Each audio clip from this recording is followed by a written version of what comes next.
सभी दोस्तों को नमस्कार। आप लोगों का पुनः आपके YouTube चैनल विद्यांश फार्म्स पे आपका स्वागत है। दोस्तों, आज का हम लोगों का टॉपिक है नई डेयरी की शुरुआत कैसे करें। क्या वो मुख्य पहलू हैं जिनको आपको पहले दिन से ही ध्यान में रखना पड़ेगा आगे अच्छी डेयरी चलाने के लिए। दोस्तों, डेयरी के मुख्य 3 पहलू हैं ब्रीड फीड मैनेजमेंट, लेकिन चौथा एक और सिर्फ मुख्य पहलू है, वो है आपकी मार्केटिंग। क्योंकि आप ब्रीड ले लेंगे, ब्रीड भी अच्छे उपलब्ध है मार्केट में बहुत सारे, और आप मैनेजमेंट भी अगर अच्छी कर ही लेंगे, लेकिन अगर आपके पास मार्केटिंग ना रहे तो आप जो मिल्क प्रोडक्शन कर रहे हैं उसका क्या करेंगे। तो आज हम लोग जानेंगे कि कैसे मार्केटिंग करें।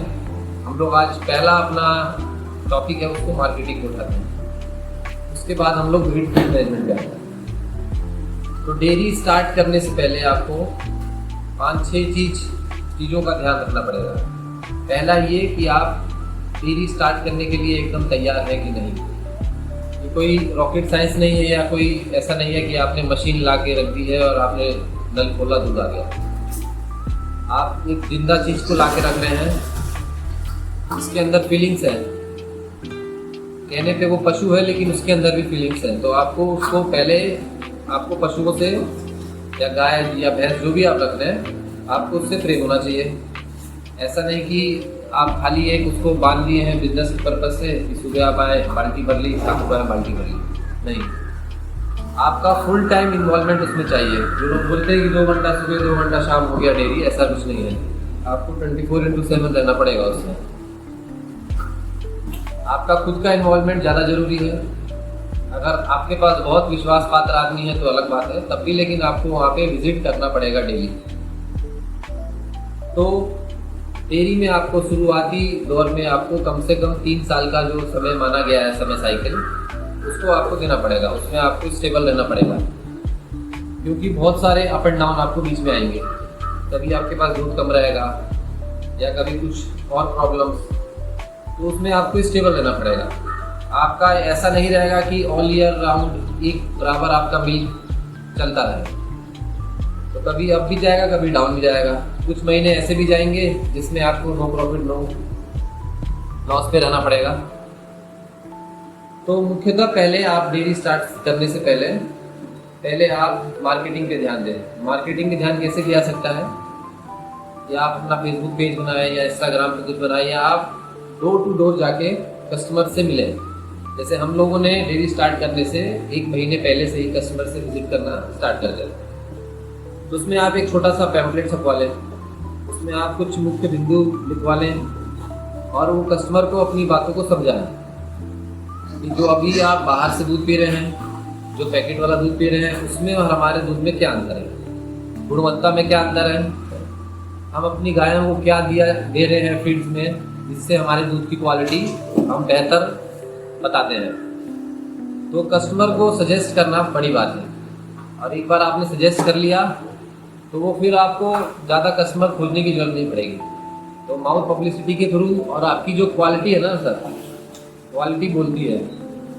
हम लोगों ने फर्स्ट डे में जब स्टार्ट किया था तो हम लोगों ने खाली 5 या 6 कस्टमर ही जोड़ पाए थे, क्योंकि नॉर्मली पैकेट वाला दूध 70 रुपीज़ था उस समय मार्केट में, 70-68, और हम लोग 80 रुपीज़ से हम लोगों ने स्टार्टिंग किया पर लीटर। तो अब 10 रुपये का अंतर है।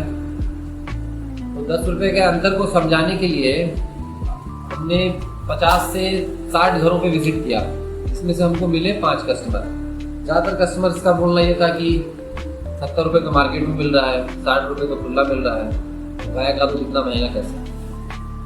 तो उन 5 कस्टमर से आज की तारीख में हम लोगों के पास, हम लोगों का फार्म स्टार्ट हुए लगभग 2 साल अभी होने जा रहा है, अभी पूरा नहीं हुआ है। आज हम लोगों के पास करीब 45 to 50 कस्टमर हैं, और ये सारे कस्टमर्स ऐसे नहीं है कि जो 1 लीटर आधा लीटर लेने वाले हैं।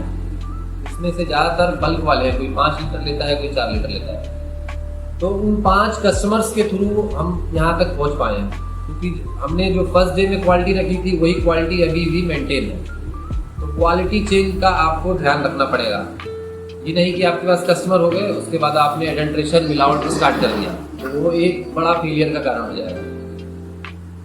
दूसरी बात उसमें ये है कि आपको डेयरी आप स्टार्ट कर रहे हैं तो आपको नैतिकता के साथ करनी पड़ेगी। ऐसा नहीं कि आप बछड़े हो गए या उसका हक मारे, नहीं।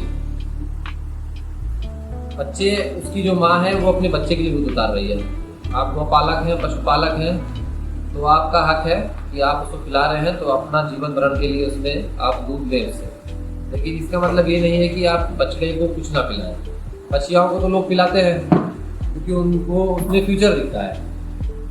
और ऐसा ही है, अगर आपको लगता है कि आप बछड़ों को पिला देंगे तो आपको बहुत ज़्यादा लॉस हो जाएगा, तो इसके लिए आप बछड़े पैदा ना होने दें, सेक्सुअल सीमन का इस्तेमाल करें। लेकिन अगर आपके पास बछड़ा आ जा रहा है तो वो भी जीव है, उसके अंदर भी फीलिंग्स हैं, उसके अंदर भी जो जैसे हमारे अंदर है, हम लोग अपने बच्चों के प्रति मोहित है, वैसे गाय भी है। जो गाय ने बच्चा दिया है, जो भैंस ने बच्चा दिया है, उसको ऐसा नहीं है कि वो बढ़िया या बछिया हो जाएगी तो उससे ज़्यादा प्रेम करेगी। इंसानों वाला सिस्टम तो है नहीं। इंसानों में है ऐसा, लड़के को ज़्यादा मान्यता दी जा रही है, लड़की को कम दी जा रही है। तो ये आपका हक बनता है कि कम से कम वो बछड़ा जो है, जब तक वो खाने योग्य नहीं है तब तक उसको भरपूर दूध पिलाएं। ठीक है। बछड़ों की आप स्थिति अभी देख ही रहे हैं, रोड पे ठोकर खा रहे हैं या ज़्यादातर स्लॉटर हाउस में चले जा रहे हैं। तो स्लॉटर हाउस में जो जा रहे हैं उसमें बछड़ों को पहुंचाने का एक योगदान डेयरी फार्मर्स का भी है। अब वो डायरेक्टली नहीं है, इनडायरेक्टली है। इनडायरेक्टली कैसे है? बछड़ों को आप लोग या तो पैदा मत होने दीजिए, ना पैदा ना होंगे और ना आप लोग का उसमें अंश बनेगा। तो उसके लिए आप सेक्सुअल सीमन का इस्तेमाल करिए। मार्केट में बहुत अच्छे अच्छे सेक्सुअल सीमन उपलब्ध हैं। अगर बाय द वे पैदा हो भी जा रहा है तो कम से कम आप इतने तो सक्षम हैं, उसकी माँ आपको पाल रही है। ये तो हो गई फीड की बात। तीसरा टॉपिक है हम लोगों का मैनेजमेंट। अब मैनेजमेंट में क्या है कि पहला तो आपके पशुओं का खाने का समय ठीक होना चाहिए। ये नहीं कभी आप सुबह 6 बजे लगा देते हैं, कभी 9 बजे तो कभी 10 बजे। उनको फीडिंग का समय, उनका मिल्किंग का समय एक प्रकार का होना चाहिए। दूसरा, आपको उनके बॉडी का मिनरल, उनकी बॉडी का जो बोलते हैं BCS, उसको आपको मेकअप करके रखना पड़ेगा। तो उसके लिए आप मिनरल मिक्सचर या कुछ ऐसे फीड जैसे सोयाबीन, इसका प्रयोग कर सकते हैं जिसमें हाई प्रोटीन रहे, जिससे उनका बॉडी मेंटेन रहे। और पशुओं के लिए ग्रीन पाउडर की उपलब्धता आपके पास रहनी चाहिए हमेशा। ये अगर आपको अपनी डेयरी प्रॉफिट में ले जानी है तो खाली अगर आप भूसा या पुआल और फीड का उपयोग करेंगे तो उससे आपको कई सारे हेल्थ इशू आएंगे। पहला तो आपका फीड कंजप्शन बढ़ जाएगा, क्योंकि जो भी वो ड्राई मैटर है, भूसा है या पुआल है, उसमें आपको बहुत ज़्यादा फीड मिलाना पड़ेगा तभी पशु उसको खाएगा। तो फिर यहाँ पे आपका इनपुट कॉस्ट बढ़ेगा प्रति लीटर प्रोडक्शन पे। और अगर आपने ग्रीन पाउडर का मैनेजमेंट कर रखा है अच्छा, तो पशुओं का, कोई भी पशु है, गाय या भैंस है, उसका प्रकृति के द्वारा दिया गया जो आहार है वो हरा चारा है। ठीक है। पहले तो जैसे फीड नहीं हुआ करते थे, जब पारंपरिक तरीके से खेती हुआ करती थी पहले, या पशुपालन, तो उसमें इंसान क्या करता था, घर का जो अनाज हुआ करता था उसका ही कुछ दलिया वलिया बना के दे दिया गया और पशुओं को चराने के लिए ले जाया करता था गोचर भूमि। फिलहाल वो गोचर भूमि तो अभी लगभग खत्म ही है। हरियाणा पंजाब साइड अभी कहीं कहीं संरक्षित है गोचर भूमि, इसलिए वहाँ के पशुओं का विकास कुछ अलग है। तो ग्रीन पे आपको काम करना पड़ेगा। अब जो हरा चारा है उसमें आपको सीजनल वाइज चारे का प्रयोग करना पड़ेगा, किस सीजन में क्या चारा चाहिए। अगर आपने हरा चारा मेंटेन कर लिया, साल के 8 या 9 महीने भी कम से कम मेंटेन कर लिया, तब भी आप डेयरी से अच्छा खासा मुनाफा ले पाएंगे। अब हरा चारा नहीं है आपके पास और बजट है आपके पास अच्छा, तो या तो आप साइलेज का प्रयोग करें, और अगर सक्षम हो तो आप साइलेज खुद बनाए घर पे। हरे चारे का एक अच्छा विकल्प है साइलेज, क्योंकि बारिश के समय हरे चारे को खिलाने में थोड़ी डायरिया संबंधित समस्याएं आती हैं, तो उस समय आप साइलेज का प्रयोग कर सकते हैं। आगे हम लोग शेयर करेंगे कि सीजन वाइज कब कौन से हरे चारे का उपयोग करना चाहिए। अभी एक नेपियर का बहुत वो चला हुआ है, लेकिन अगर देखा जाए तो उतना न्यूट्रिशन नहीं है उसमें। कंपनियां दावा करती हैं कि 18 से 20% प्रोटीन है।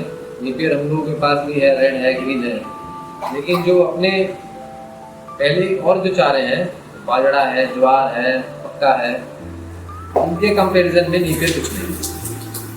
तो आगे के वीडियोस में हम लोग ये शेयर करेंगे कि किस हरे चारे का प्रयोग किस मौसम में कब किया जाए। और दोस्तों आगे आने वाले वीडियोस में आपको हम लोग जो हमारे आसपास में जैसे एक छतिया पशु मंडी है जो प्रति मंगलवार को लगती है और एक रविवार को लगती है एक मंडी, तो वहाँ पे भी हम आप लोगों को जाके वहाँ के पशुओं को दिखाएंगे ताकि जो बाहर के लोग हैं वो भी समझ सकें कि किस प्रकार के पशु हमारे वहाँ के एरिया में उपलब्ध हैं और किस रेंज में, किस बजट में। क्योंकि हर राज्यों का अलग अलग प्राइस है, अलग अलग लोग हैं। कहीं पशु बहुत ज़्यादा महंगे हैं और कहीं पशु बहुत वाजिब रेट में मिल जाते हैं। जो हमारे वहाँ कुछ किसान भी हैं जिन्होंने पशु रख रखे हैं जो सेल करने के लिए इच्छुक हैं, उनके पशुओं को भी हम आपको दिखाएंगे इसमें।